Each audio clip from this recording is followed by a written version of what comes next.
Welcome students. Today we will discuss about reflex action. In the last lecture we have discussed about the structure of the spinal cord, in which there is a presence of this H-shaped grey matter inside, which is surrounded by the white matter.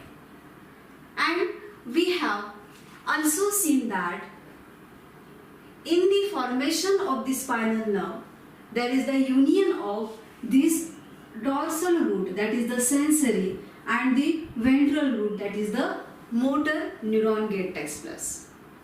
And in the one of the important function of the spinal cord, we have also seen that its main important function is related to the reflex action. Means in our body, certain movements are independently under the control of the spinal cord through the reflex action. And because of to the presence of this important function of the spinal cord, it also minimizes the load on the brain. So today we will discuss about the meaning of reflex action, then what is meant by the reflex arc, then the 5 different organs present into the reflex arc and how their function takes place, or the mechanism of the reflex action through one of the example. Certain movements of our body are independently controlled by the spinal cord through reflex action. Here I will tell you first definition of the reflex action, that it is autonomous. Just we have discussed into the another lecture that it works independently as it minimizes the load on the brain, as the spinal cord is also the part of the central nervous system, but there are many functions are related to the brain, and that's why some functions are under the control of the spinal cord, in which one of the important function is reflex action, which work through this reflex arc, which we'll discuss here now. So there are the certain movements which basically controlled by the spinal cord independently. That's why in the definition there is the autonomous word is present. The certain reflexes or the certain impulses which get carried autonomously or independently, and which are given the immediate response, and also the unconscious response is also brought about. It is the unidirectional response, and basically which is brought about when there is the external stimuli is reached through the receptor. So reflex action, it is the quick, autonomous, unidirectional, unconscious action brought about by the neuron because of after receiving the external stimuli. This is the definition of the reflex action. I will give you one example. Our blinking of eyes, or even blinking of eyes when exposed to bright light, or there is the breastfeeding reflex is present, or there is the swallowing reflex is present. These reflexes are under the control of the spinal cord. Or when we do the different types of the work in our home, then if there is our hand touched to the hot substance, if we are involved into the certain work and we have not paying attention to that substance which is hot, but within a fraction we remove our hand, and this is controlled by the reflex action. During sleep, when we are in deep sleep and there is mosquito bite takes place, then we hammer at the site of the mosquito bite. this is also the example which is directly controlled by the reflex action. So, in the reflex action, the path through which the impulse get carried, which is called as the reflex arc. So, here I have drawn the figure in which we discuss now about the reflex arc. So, this is the reflex arc through which the impulse get carried. In the reflex arc, there are the 5 different organs are present. First important organ in the reflex arc is the receptor. As its name suggests, receptor means the organ which receives the external stimuli and it converts into the impulse. So here, as we know that in our body, there are the certain receptors which are located externally and certain receptors which are located internally in our body. External receptors are basically located into the structure of our 5 sense organs. So that receptors, which are the specialized organs which receive the external stimuli, and that external stimuli is get converted into the impulse because of to this first organ present into the reflex arc, which is called as the receptor. So here I have written as a skin is a receptor. Skin is a receptor, or we can take the another examples of another sense organ also. So here I have taken the skin as a receptor. From the receptor cell, there is the sensory neuron carry the impulse. As the impulse is carried from the sense organ, that neuron is also called as the sensory neuron, which is basically located into the dorsal root of the spinal cord. So here there is the in the dorsal root or in the sensory neuron, here there is the dorsal root ganglion is present, in which there is the cyton of this neuron, that is the nerve cell of this neuron is located. Means here there is the long dendron is present or the long process is present which carry the sensory impulse from the receptor up to the dorsal root ganglion. And here there is the cyton or the body of the nerve cell is located, from which there is the axon is carried further impulse up to the grey matter of the spinal cord. So here the second organ present into the reflex arc is sensory neuron. Then there is the third structure or the third organ present into the reflex arc is adjuster neuron. So here there is the third organ is present, which is called as the adjuster neuron, which is also called as the intermediate neuron, or which is also called as the association neuron. So this neuron is present into the grey matter of spinal cord. Here in between the end, axonal end of the sensory neuron and the dendron of the adjuster neuron, there is the gap is present or there is the space is present, which is called as the synapse. Through synaptic cleft or this synapse, there is the conduction of the impulse takes place by chemical way.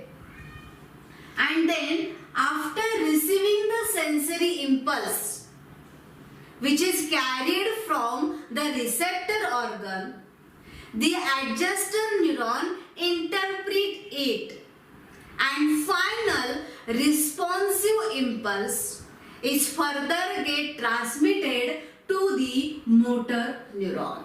So here the fourth organ present into the reflex arc is the motor neuron. And this impulse, which is in the form of the action, which is the responsive message given by the spinal cord, is carried up to the effector organ, which is either muscle or it is the gland also. So the fifth organ present into the reflex arc is the effector organ. So here I have described about to the 5 organs present into the reflex arc. I repeat, first is the receptor organ. Receptor organ, it is the specialized part of the body which receive the external stimuli through the different sense organs, and this stimuli is converted into the impulse. Then this impulse from the sense organ is carried by the neuron as sensory neuron, as a sensory impulse up to the grey matter of the spinal cord. Then in the grey matter of the spinal cord, here adjuster neuron is present which interpret the receiving sensory impulse. Then fourth organ present into reflex arc is the motor neuron. Motor neuron carries the responsive impulse or the impulse which is related to the action up to the effector organ. And finally, fifth organ present into reflex arc is a effector organ, which is maybe muscle or the gland also, which do the proper action. So these are the 5 organs present into the reflex arc which work or which carry the impulse in unidirectional way. The sensory neuron, or which is also called as the afferent neuron, which carry the sensory impulse up to the central nervous system. And this motor neuron, which is also called as efferent neuron, as it carries the message away from the central nervous system up to the effector organ. So these are the organs present into reflex arc. Now we will discuss how this part work with one of the example. We take an example of pin prick. If there is a pin prick get takes place to our hand, we withdraw hand immediately. Means pin prick in the skin. Here again skin is the sense organ, and withdrawal of the hand from the side means here action get takes place, and the organs which do the actions are the muscles which are present in hand. So here effector organs as a muscle is present. So now we discuss with this example. When there is the pin prick get takes place, means here pin get prick, that is the external stimuli get received by the skin sense organ. As there are the receptors are present in the skin which basically receive the external stimuli of pain. Then this external stimuli is converted into the impulse, and it is get carried up to the spinal cord through the sensory neuron. So from the skin the sensory neuron gets start, and there is the axonal end is present into grey matter of the spinal cord. In the grey matter, this impulse of pin prick is received to the adjuster neuron. Then adjuster neuron interpret the message, and final responsive message. If there is the pin prick get takes place, we withdraw hand immediately within a fraction, and this impulse is carried. This interpretative impulse or responsive impulse is carried by the motor neuron which are innervated at the muscle fibers present in our hand, and then withdrawal of hand, this appropriate action get carried by ourselves. So this is the mechanism of the reflex action get expressed. There are the significance of these reflex actions are present. See, this is one of the important reflex action or the function is carried by the spinal cord, which is also the part of the central nervous system, as a brain is also the part of the central nervous system. So here there are the lots of the functions are related to the brain, and out of that functions, some functions are under directly control to the spinal cord, and so the actions which directly control the spinal cord, which we have just seen into the reflex action, so which minimize the load on the brain, and that's which prevent the brain from fatigue. And certain actions are controlled by the reflex action which require immediate response. If there is the pinprick get takes place, or when we touch to the hot substance, this is not happen that after 2 minutes, 5 minutes or 10 minutes we withdraw our hand. We withdraw our hand within a fraction. Means there is the action is brought within a fraction as it is directly under the control of the spinal cord. So there is the immediate action is present, quick action is present, which we see into the definition also. So this is the most important significance, and another important function or significance of the spinal cord is present is that it also increases the survival rate of the human being. Because of to the spinal cord, there are the immediate responses are given to certain actions which are the life survival also. So these are the significance of the reflex actions are present. Then, as we have discussed about this, all the parts of the reflex action, we have seen definition of the reflex action. We have seen what is meant by the reflex arc, which is the unidirectional path through which the impulse get carried to create a proper action. Then we have seen the 5 different organs present into reflex arc, and lastly with the example of the pinprick, we explain here the mechanism and also seen the significance or the functions of the reflex action.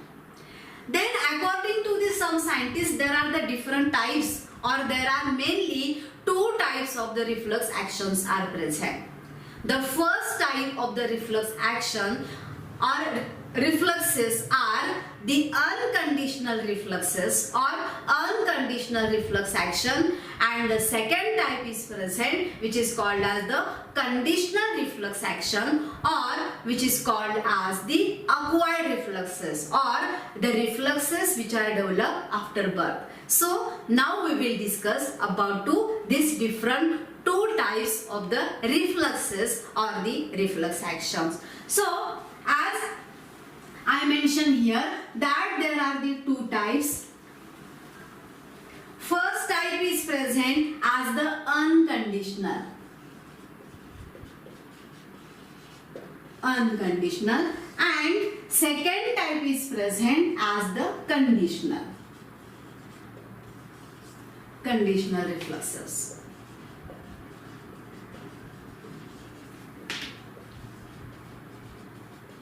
Here the unconditional reflexes means which are present from birth of the person.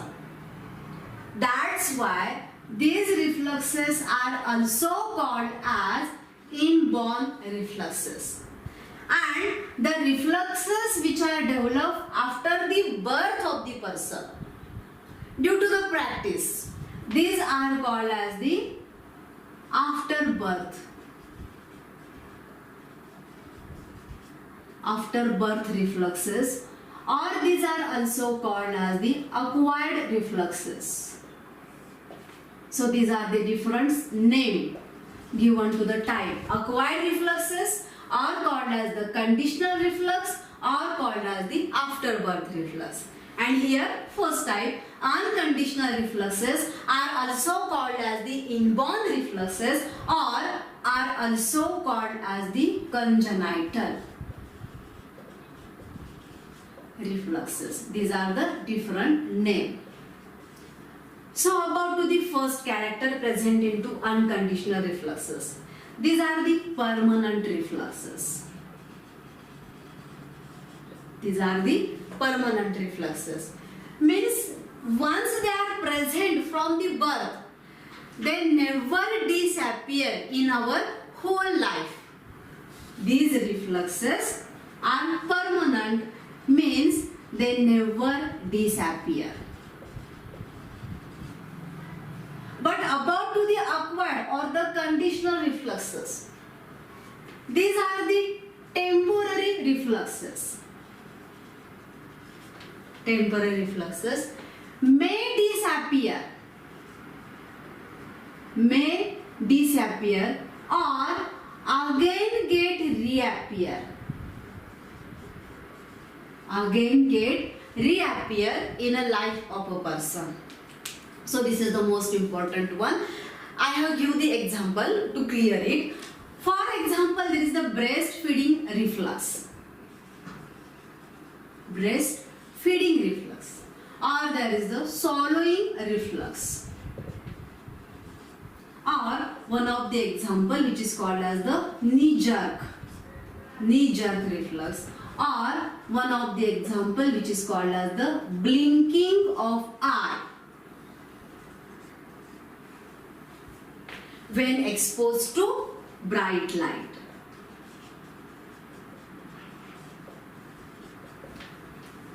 If we have seen about these examples which are related to the unconditional refluxes, see, breastfeeding or swallowing reflux is present, or the knee jerk reflux is present, or the blinking of the eye when you get exposed to the bright light.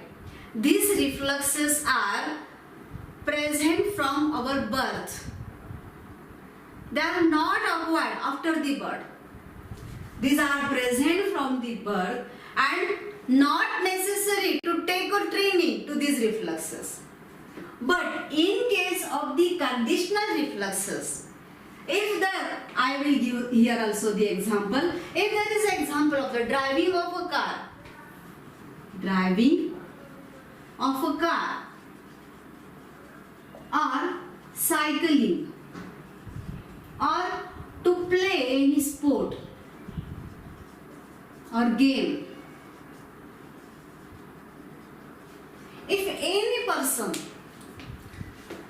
does not know the driving from the birth, does not know the cycling from the birth, or does not expert in any game like cricket from the birth, that person after birth in a certain age take a proper training, and after proper training that person got that specific characteristic feature.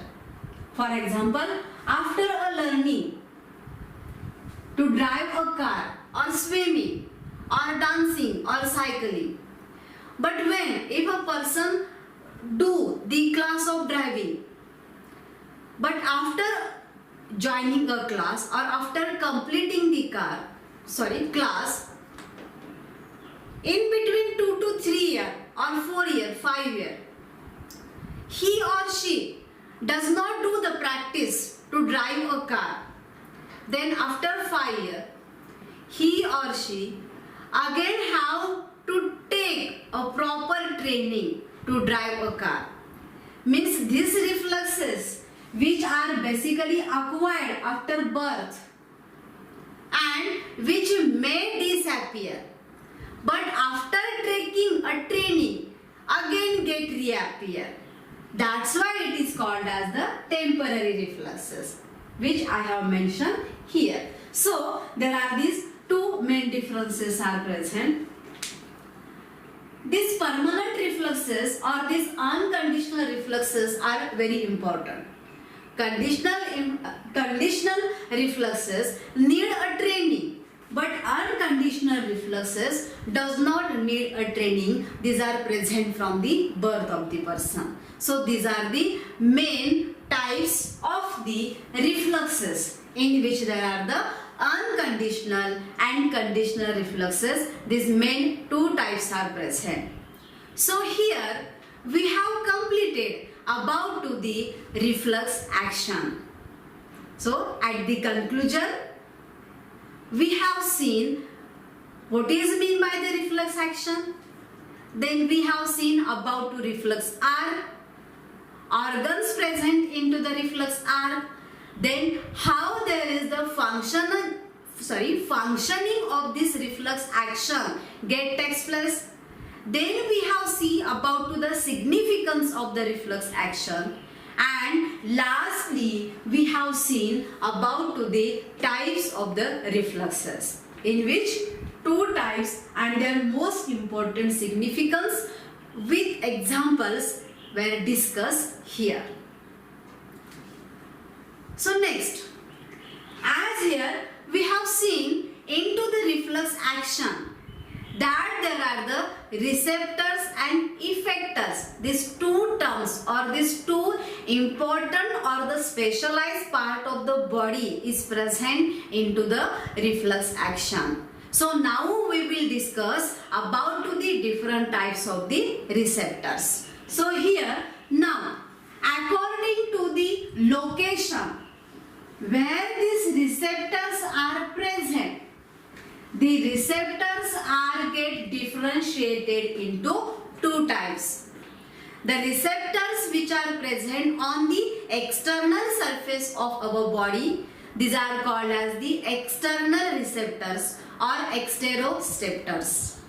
Then the receptors which are present inside our body or in visceral organs, internal organs of the body, these receptors are called as the internal receptors. So now we will discuss about to these different types of the external and internal receptors. First of all, we will see about to the external receptors. External receptors. Receptors are the specialized cells or organs or tissues or the part of our body which generally receive the external stimuli and convert it into impulse. This is the meaning of receptor. Receptor which receives something. Which get received? External stimuli get received. By whom? Different organs of our body or cells or tissues of our body. And certain cells or tissues are located in the sense organs, which are basically related to the external receptors. So, into the external receptor which receive the external stimuli through sense organs, there is the first type is present, which is called as a mechanoreceptor. Mechanoreceptor. Here we will discuss about to type, that is the name of the receptor, then the location of that receptor in our body and proper function. So first type is present as a mechanoreceptors. Mechanoreceptors means which receiving the mechanical stimuli. Mechanical stimuli means which is present in term of the touch or pressure. So the location as it is related to touch or as it is related to the pressure, these are related to or these receptors are present in our skin. So in the skin, now the receptors which are related to the touch and the receptors which are related to the pressure, which is having the different names. So the receptor which is related to touch, which receive the sensation of the touch, that receptor is called as the tactile receptor. Tactile receptor. And the receptors which are present in the skin, which receive the external stimuli in the form of the pressure, that receptors are called as a tangoreceptors. So this is also important in the point of the examination also. Then there is the second type is present, which is called as the thermoreceptor. Second type, which is called as the thermoreceptor. This thermoreceptor, as its name suggests, thermo means which is related to temperature. So again, to receive the temperature, either it is hot or it is the cold. So again here is the location is present in the skin. That is the location is present in the skin. So there are two types of the temperature. Just I have mentioned. We feel cold sensation and we feel the hot sensation. So the receptors which receive the sensation of the cold, that receptors are having the name which is called as the frigidoreceptors. From the frigido we have named the freeze or the refrigerator, in which there is the cold temperature is present, and same the word is present as a frigido.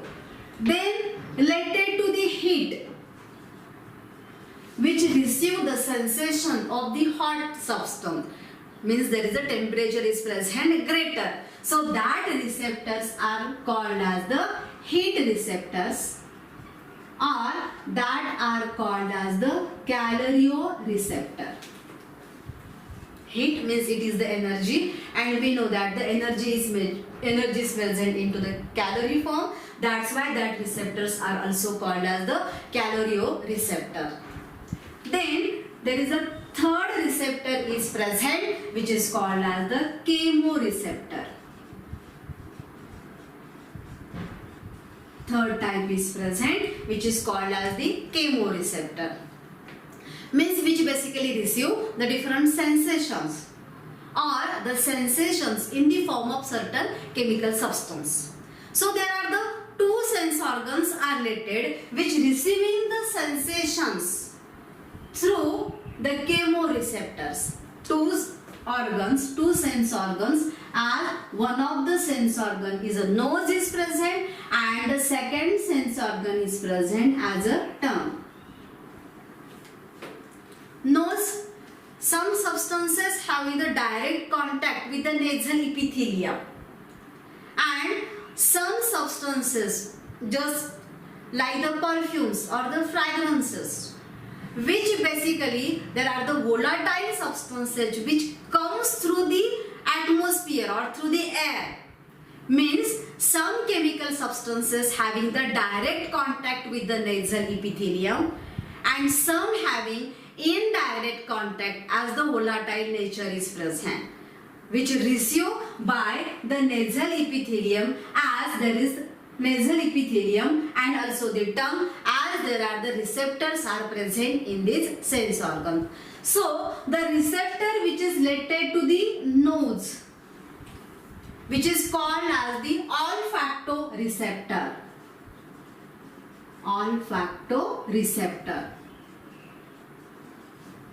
As we have seen that into the forebrain there is the olfactory lobe is present, which is related to sensation of the smelling. So here there is the word olfacto is present, which is related to sensation of the smelling.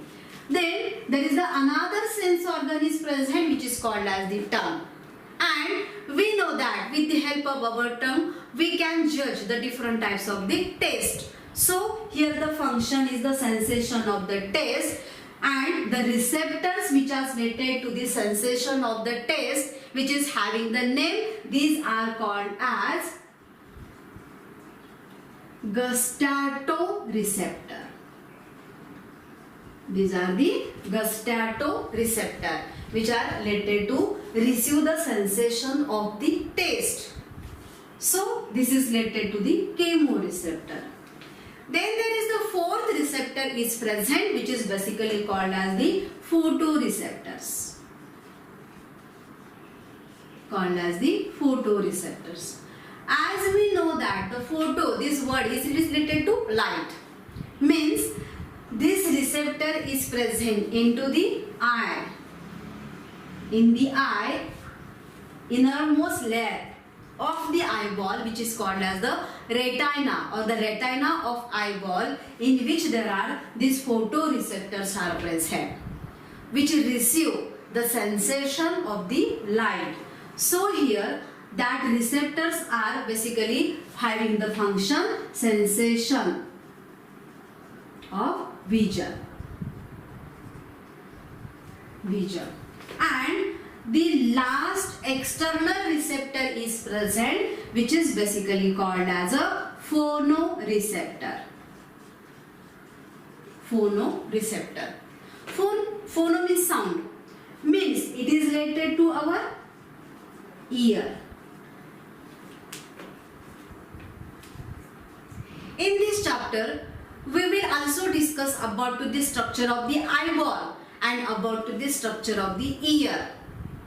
In the ear, in internal ear, there are the two important structures are present, out of which the one structure which is called as the cochlea, and that structure is related to the hearing process. So the cochlea, in the cochlea, these phonoreceptors are present, which basically do the function of sensation of the hearing.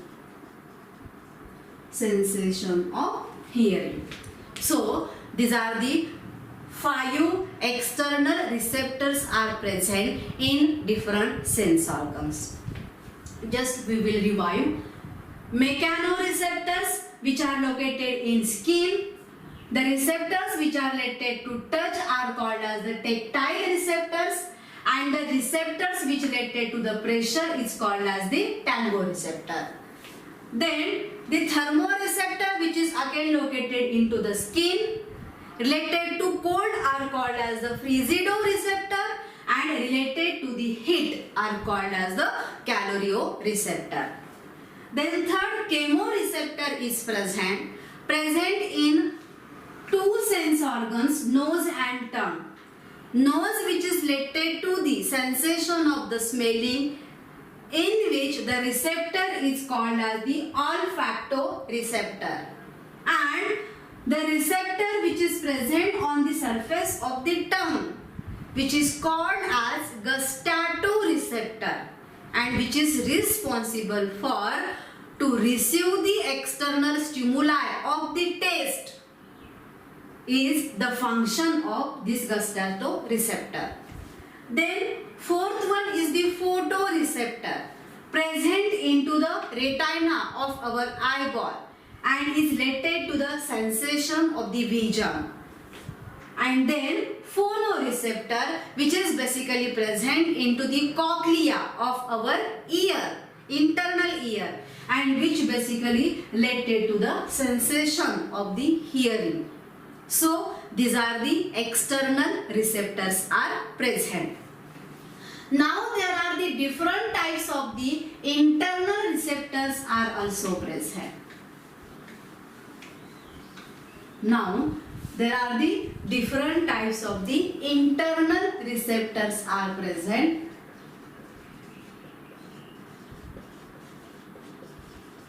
Internal receptors are present. This is the second type of receptor present.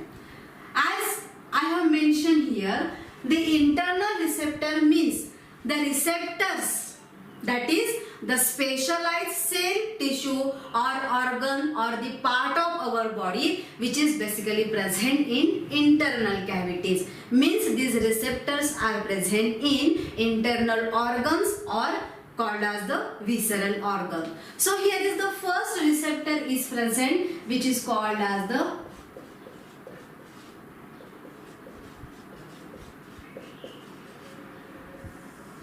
proprioceptor. receptor which is basically present, its location. Now its location is present into muscles and joints. As these receptors are present in muscles or joint, these are basically responsible for the certain sensation such as the pain, or there is a touch or tension, pressure. These sensations or these external stimuli are received by these organs, muscles or joints, because of to this proprioceptor. So sensation of pain or pressure or tension, etc. is related to the proprioceptor. Then there is a second example is present which is called as the enteroreceptor. Look, this is the enteroreceptor. So this enteroreceptor which is basically located into the visceral organs. And as these are located into the visceral organs, these are basically related to certain sensations such as sensations like pain or hunger or even the thirst, or there is the change in pH, or there is the change in temperature, etc. These functions are related to the enteroreceptors. So, and the next one which is called as the baroreceptor. Next one which is called as the baroreceptor. In the baroreceptor, which is basically present one, this is also the most important internal receptor is present. Baroreceptors, which basically present into the wall of carotid bodies or the carotid artery. The carotid artery, which is the branch of the aorta, is present, which gives the blood supply to the brain. It is present or palpitate into the neck region.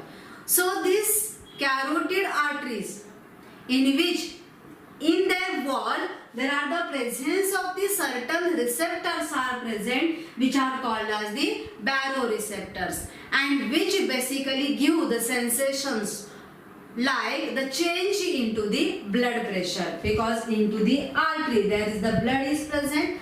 So change in blood pressure,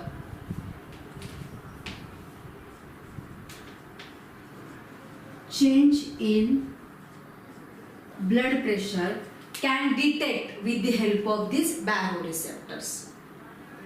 These are the types of the internal receptors. So these are the three important internal receptors are present, and before that we have discussed about the external receptor.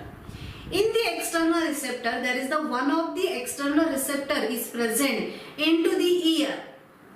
As I have here mentioned that there are the two important organs are present into internal ear. The one organ which is called as the cochlea, which is related to the process of hearing, and another organ is present into the internal ear, which is basically called as the vestibule. So in the external receptor, one receptor should be added, or the sixth receptor as a statoreceptor, which is called as the statoreceptor, which is present into the vestibule of ear, and its function is to maintain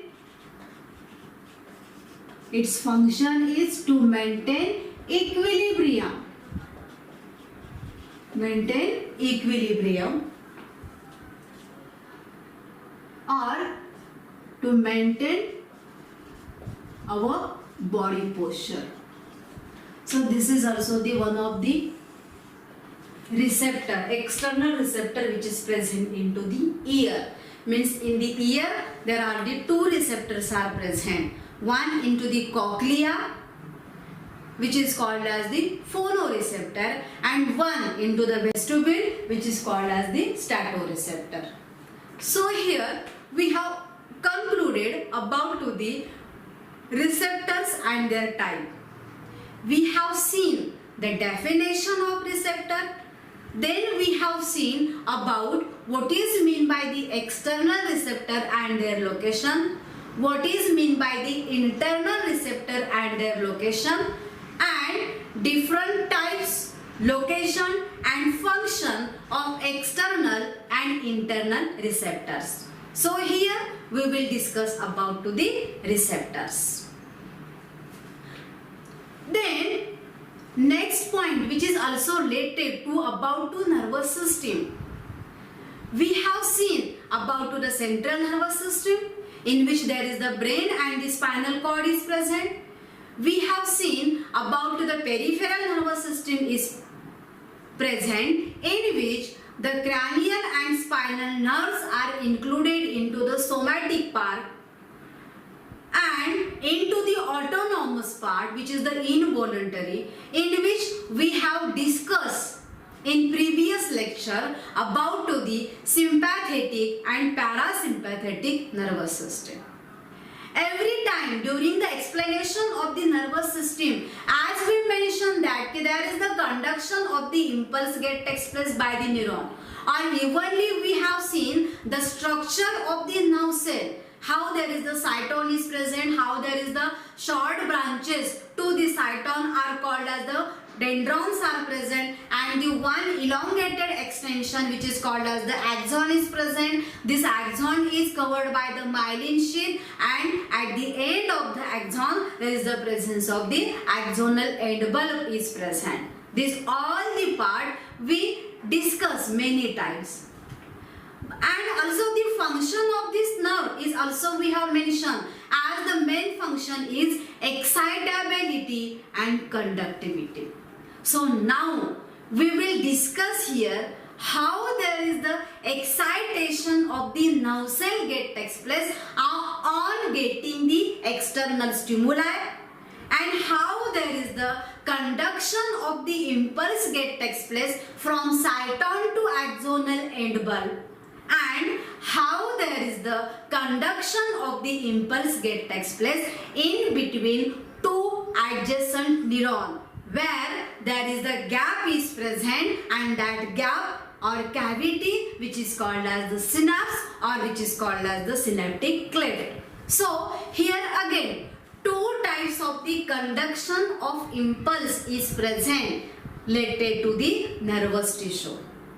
One type of the impulse conduction is called as the electronic impulse conduction or electrical impulse conduction, which is the faster conduction and which basically depends upon the movements of the certain ions like sodium, potassium or certain negative charged proteins also.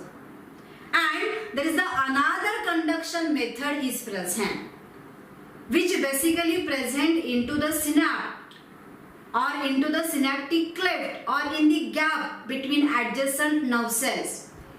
And this impulse conduction is also called as the chemical conduction, and which basically takes place because of to the secretion of the neurotransmitter. So now first of all we will discuss about to the impulse conduction from cyton to axonal end bulb by the method which is called as the electrical conduction or electronic pathway. It is also called as the electrical pathway, as it is because of to the development of the action potential due to the changes into the ions inside the nerve cell and outside the nerve cell. So here first of all we will discuss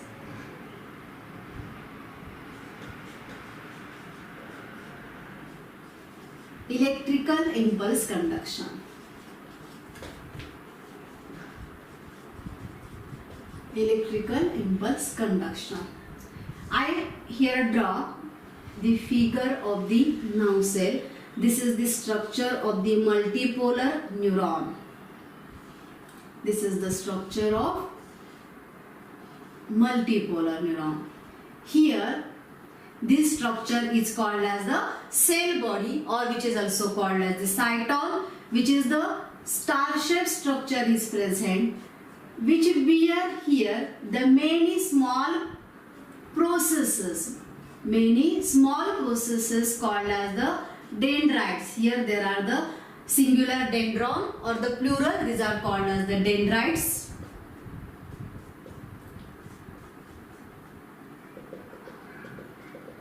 In the cell body, centrally placed nucleus is present.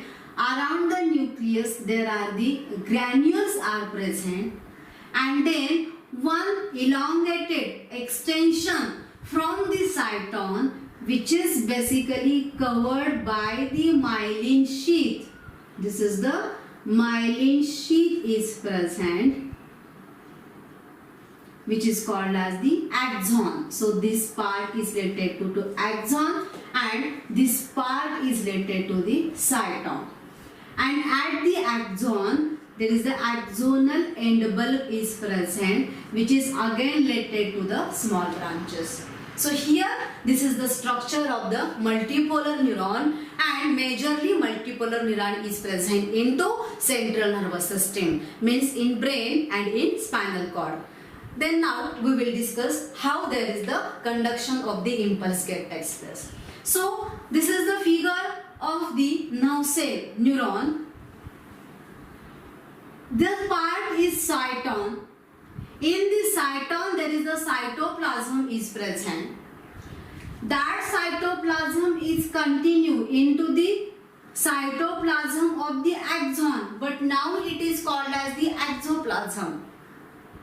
Only there is the absence of the Nigels granules into this axon, but both the cytoplasm which is present in cyton and axon are same, exception of the Nigels bodies which are present into the cyton.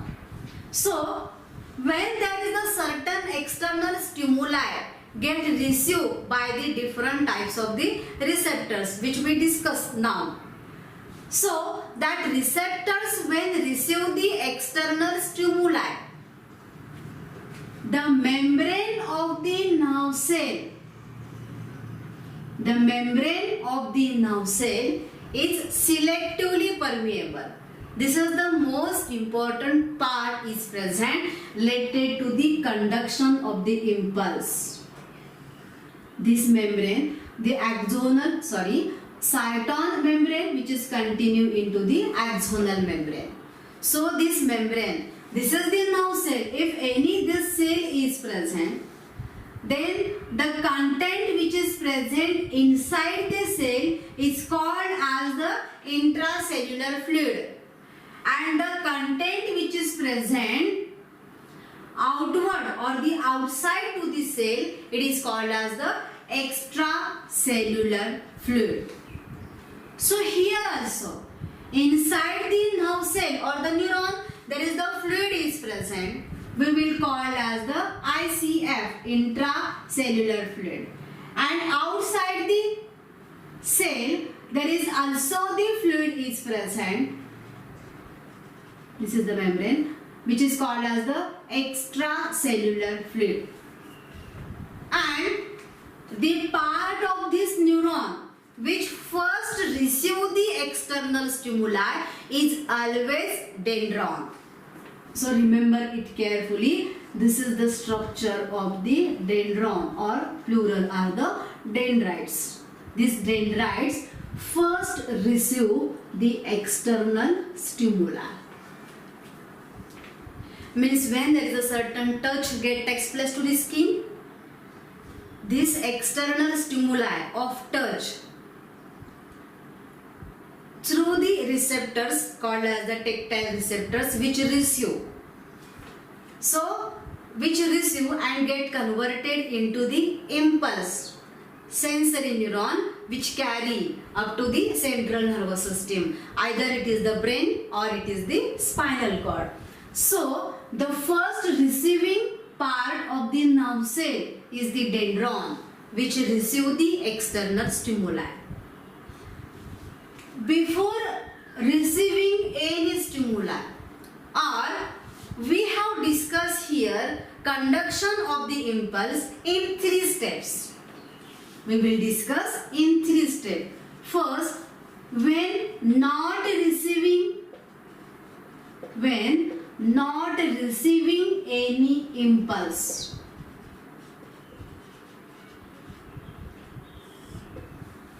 Then second step, during receiving impulse. And third, after conduction of the impulse.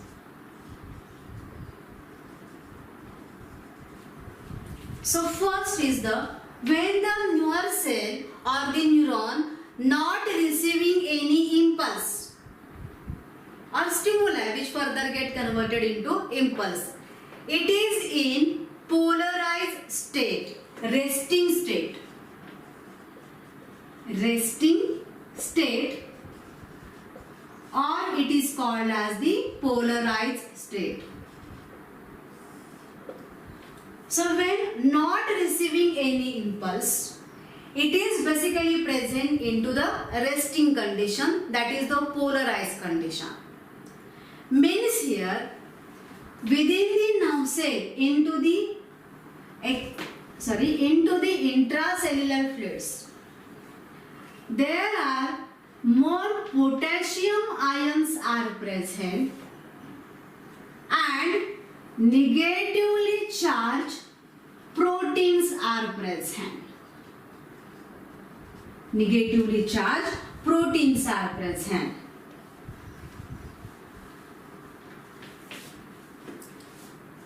Here we have started the first point. When the nerve cell or the neuron not receiving any impulse, that is, it is present into resting state, or it is also called as scientifically polarized condition. In the polarized condition, the intracellular fluid of the neuron is mainly composed of or contains potassium ions and negatively charged proteins inside the cell. And on the other hand, in extracellular fluid, means outside here, outside to the neuron, there is the presence of the more sodium ions are present and presence of positively charged protein. So that's why it is clear that when the neuron not conducting any impulse, means it is present at the resting phase or it is present at the polarized phase, there is a negatively charged condition is present inside. Here there is the inside negatively charged condition is present. I will draw this broad to understand properly.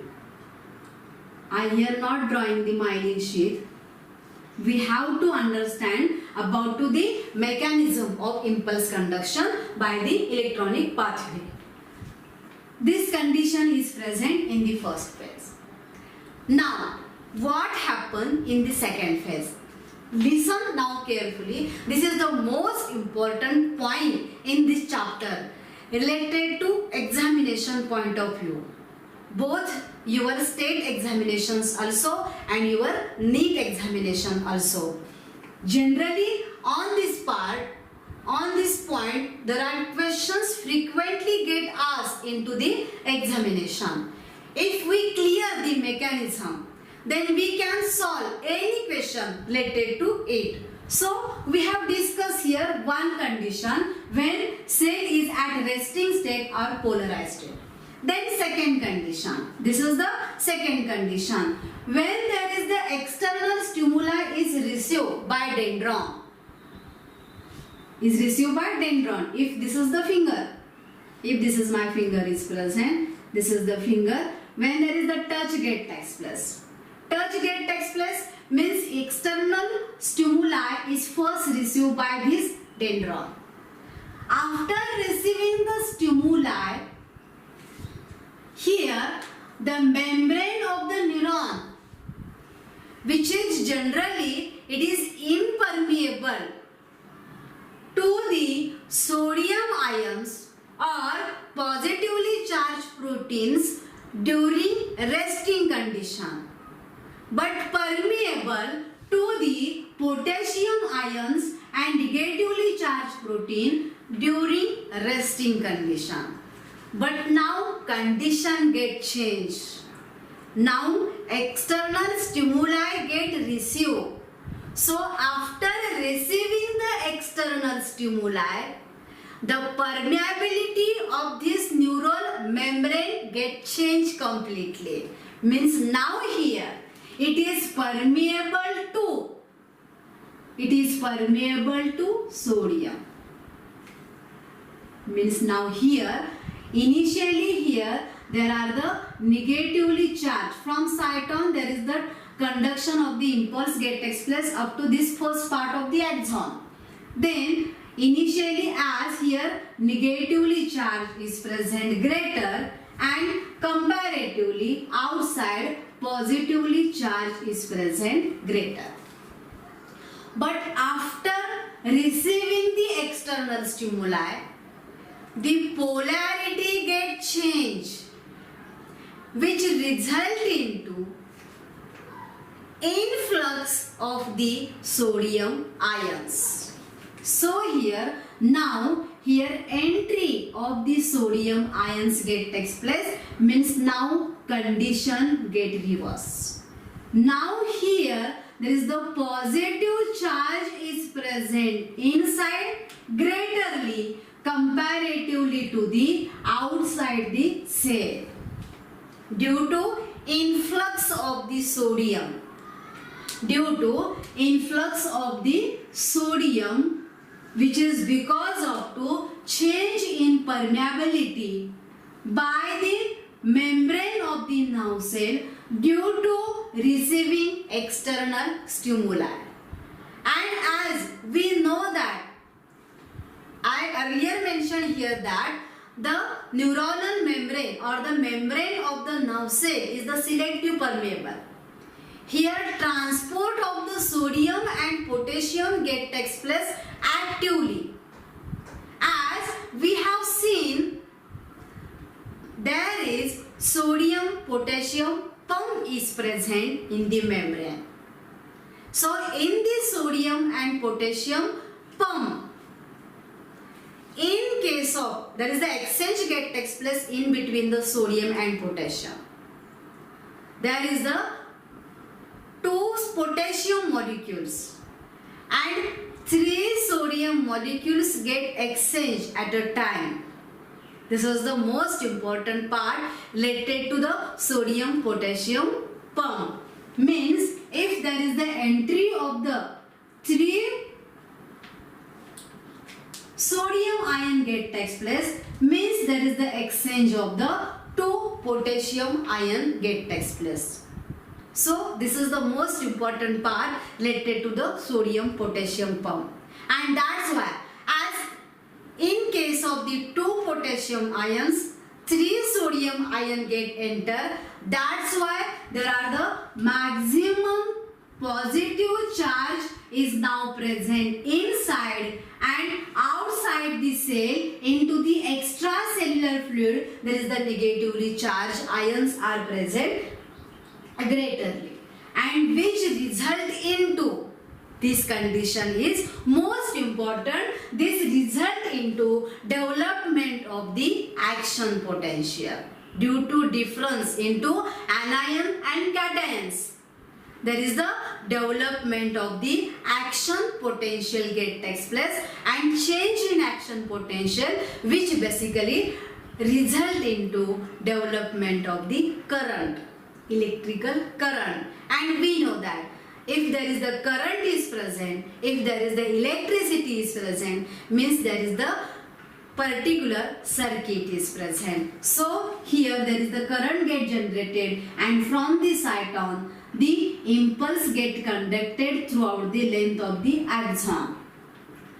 As the impulse get carried to the next part of the axon, because in the next part of the axon there is a negative charge are present inside and positive charge is present outside, because this part is not conducting impulse.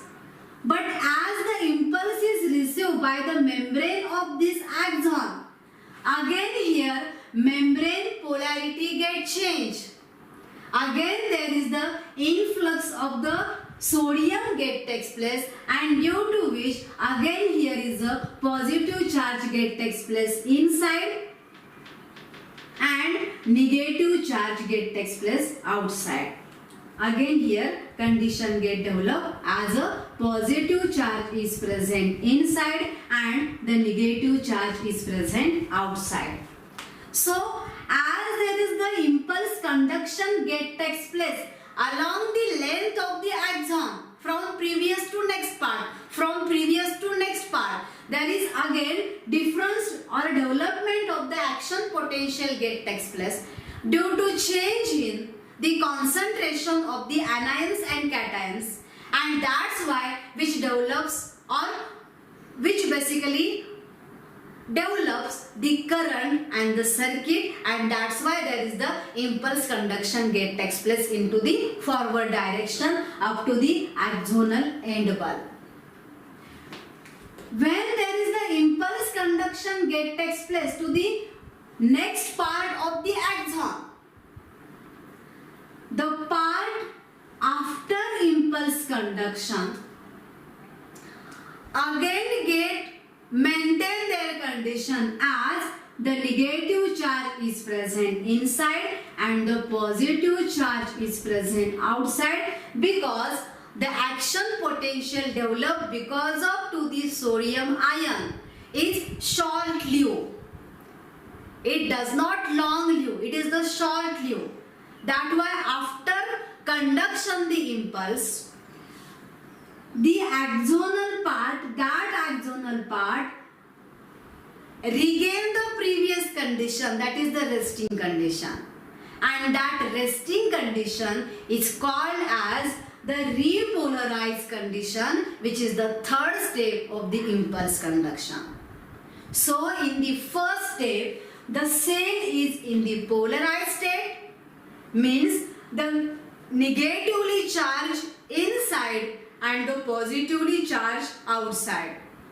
During conduction of the impulse, the nerve cell or the axon is where there is the impulse conduction get takes place, it is into the depolarized condition. It is into the depolarized condition, as the positive charge is present inside and the negative charge is present outside. And after conduction, the impulse again maintain the condition which is previous one, and this condition is called as the repolarized condition. This is called as the repolarized condition, which is the third step is present. And so in this way, polarization, depolarization, repolarization. When not conducting any impulse, that is at the resting state, it is the polarized state. During conduction of the impulse, it is the depolarized state is present. And after conduction of the impulse, that axonal part regain the first or initial situation, that is again maintain the negatively charged in ICF of the nerve cell and positively charged into the ECF around the nerve cell, and that condition is called as the repolarized condition. And as the action potential developed due to sodium ion is short-lived, the circuit is also developed short-lived. After conducting the impulse, it again maintain their normal condition, means again ready to receive the another external stimuli, which then converted into impulse. So this is related to the impulse conduction through the electronic way. And as there is the movement of the ion gate takes place very fast, that's why it is the faster conduction method present into the nerve cell. And through this method, majorly there are the impulses are conducted into the nervous system of human being. And that's why there are the quick or the immediate responses are present into the nervous system. So here we concluded about to the impulse conduction by electronic method. Lastly, I again revise the certain terms or steps in short way. There are the 3 steps are present relatively to impulse conduction. The first step of the impulse conduction, when the cell is not conducting any impulse, that is when it is present at the resting state or when it is present at the polarized state. So the first step is the polarized state, in which if this is the nerve cell is present, if this rounded one is the nerve cell is present, means in the polarized condition, intracellular fluid, that is ICF, is negatively charged, and extracellular fluid, which is mostly consists of positively charged ions and positively charged proteins. Then when there is the external stimuli get received by the dendrites and which get transferred to cyton and axonal end, the initial part of the axon, now the impulse conduction gets started, and here during impulse conduction the cell is now in depolarized condition.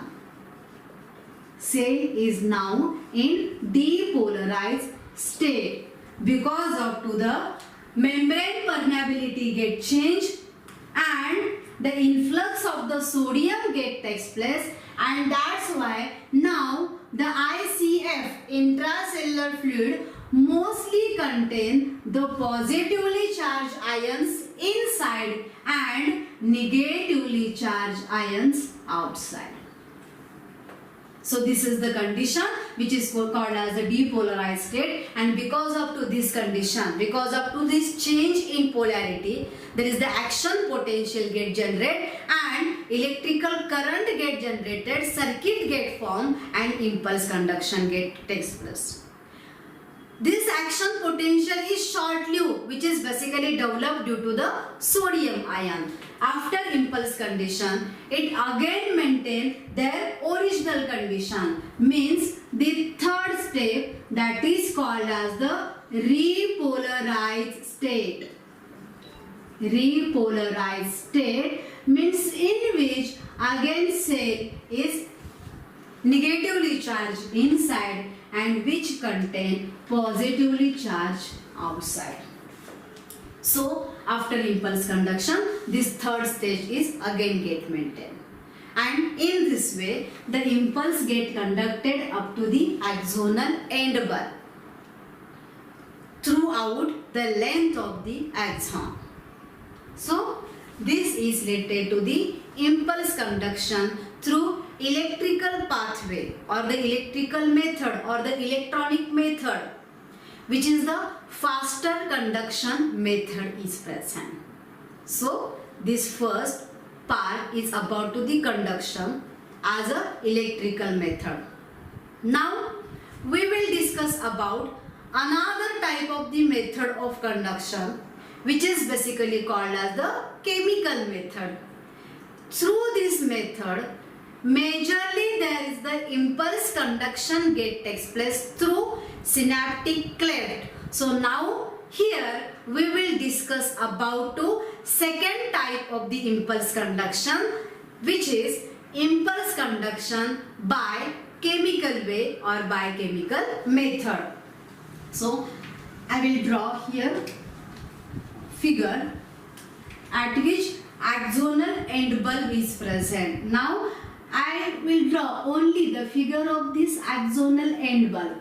If this is the axonal end bulb is present, and here there is a small gap is present, and after this small gap there is the membrane of the another cell, or the dendron of the another nerve cell is present. In between the axonal, this is the axonal end bulb. Axonal end bulb, or this whole structure is called as a synaptic cleft. This whole structure is called as the synaptic cleft, where there is this is the chemical conduction, where there is the axonal end bulb is present. After axonal end bulb there is this space is present, synapse. This is the synapse, or this is the gap is present. And then after gap there is the postsynaptic membrane is present. This is the postsynaptic membrane is present. This is also called as this axonal end bulb or membrane of this axonal end bulb. It is also called as the presynaptic membrane, as it is present before two synapse. And this is the membrane of another cell, which may be the another type, or which may be the nerve cell also. So in the nerve cell, if there is the nerve cell, there is again the structure is present as a dendron, and the membrane is a dendron is present, on which there are the certain receptors are present, because we know that external stimuli or the impulse are received by the different receptors. So the red structure is represented as a receptor. So these are the receptors.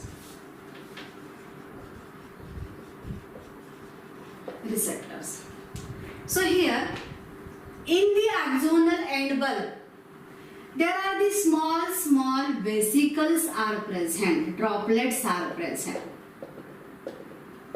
Here there are the droplets are present, or these are called as the synaptic vesicles. This is also called as the synaptic vesicles. In these synaptic vesicles there is neurotransmitter gets stored, and that neurotransmitter is nothing but it is the acetylcholine. So this neurotransmitter is present into this synaptic vesicle. As the impulse get reached up to this axonal end, there is the stimulation to this synaptic vesicles takes place, and these vesicles present on the surface of the axonal end bulb. So here these vesicles are present on the surface, if I represented as it is here, and finally get rupture. These vesicles finally get ruptures when comes on the surface of the axonal end bulb, and neurotransmitter acetylcholine, which is present into that vesicle, get liberated or get deposited into that synaptical space or gap, or which is called as the synapse. So here now this neurotransmitter is present in this synapse.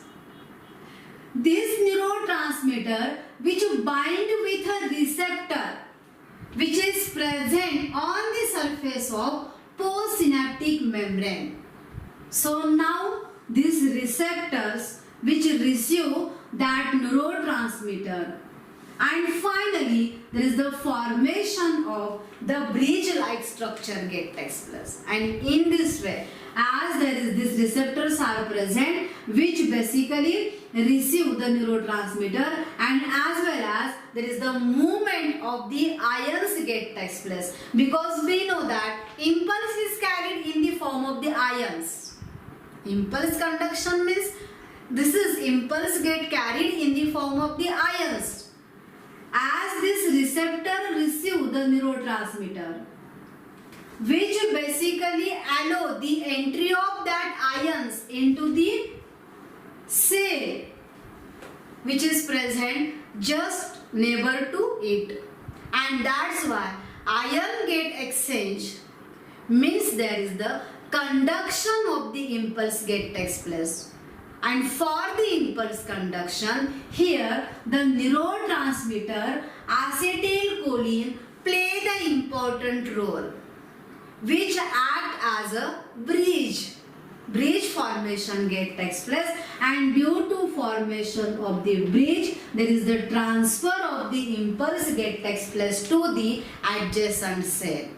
So this type of the conduction of the impulse, it's called as the chemical method, or it is called as the chemical pathway, and majorly this pathway get takes place, or this type of the impulse conduction get takes place at synapse or at synaptic cleft, where the role of the acetylcholine is important.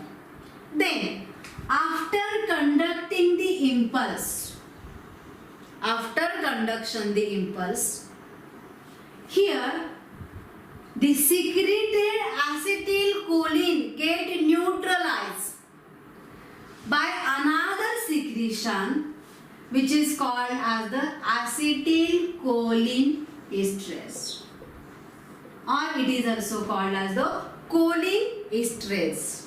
So because of this choline esterase secreted by the axonal end bulb after conduction of the impulse, secreted acetylcholine get neutralized, and thus this synapse or this structure is ready to receive the another type of impulse. And that's why in the nervous system, both the conduction which get takes place by the electronic method or electrical method, which is the faster, and conduction of the impulse by the chemical method, which is comparatively slow than electrical method, in which mixing of the impulses does not take place, because after conduction of the impulse in chemical pathway, secreted neurotransmitter get neutralized by the choline esterase and into the electronic pathway, as there is the action potential developed due to sodium ion is short-lived. That's why there is no necessity to secrete another any secretion. After conduction, it ultimately maintains the previous condition, that is the resting condition, that is the repolarized state. And that's why, because of to these two methods, two important parts, there is the mixing of the impulses into the nervous system does not take place. And that's why there is the proper conduction of impulses get takes place into the nervous system. In the first part, we have seen all the structural part of the nervous system, about to the central nervous system, about to the peripheral nervous system, about to cranial and spinal nerves, and about to the autonomous nervous system. And now here in this part, we have seen, or we have just seen about to the method of conduction of the impulse which takes place into the nervous system of the human being. And because of to this both the methods, there is the impulse conduction takes place properly, and that's why, as the name of the chapter suggests, the neural control and coordination. The nervous system control all the another systems of our body and also coordinate different systems with each other through this method of conduction. Either it is the electrical or it is the chemical wave. So here we have concluded most of the part of the nervous system.